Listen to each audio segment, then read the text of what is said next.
Okay, so let me pull up where I was with your problem. Okay, so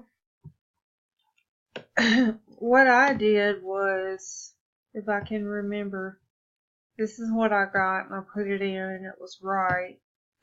So you go to Stat, you go to Calculator, Summary Stats. Baby, I'm doing a video.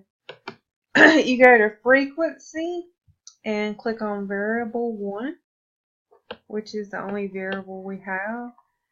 And you can select more than one.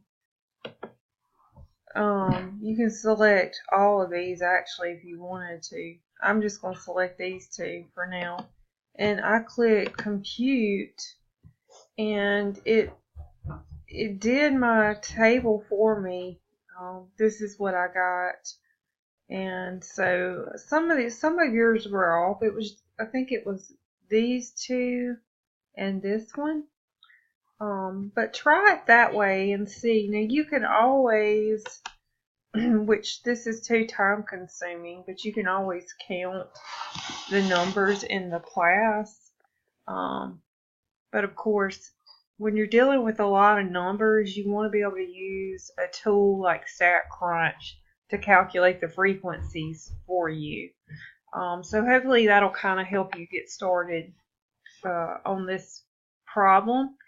And maybe you can rework a similar when you get through. Click on similar question and try it and see if you get the answers come out that way.